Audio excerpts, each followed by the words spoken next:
हमार मनवा लागेला भारी भारी, सैया जामुन मांगद करी करी। ननदी से कहीं ननदी ना सुने, ननदी से कहीं ननदी ना सुने। ननदोइया से कोही कोही के हारी, पिया जामुन मांगद करी करी।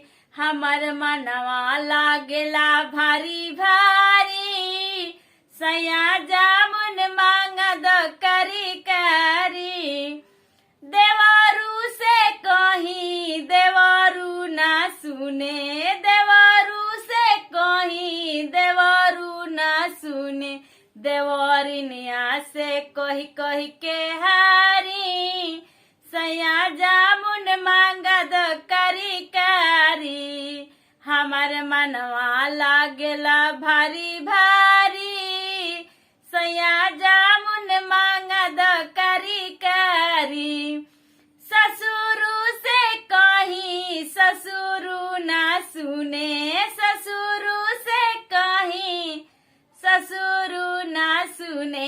यारे सासु जी से कही कही के हारी, सैया जामुन मांगद करी करी।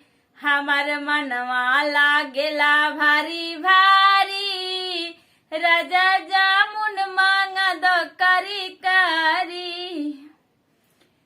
तो ये गीत कैसा लगा कमेंट में जरूर बताइएगा। अगर चैनल पे पहली बार आए हैं तो प्लीज चैनल को सब्सक्राइब करके मेरा सपोर्ट करें, आप लोग से रिक्वेस्ट है।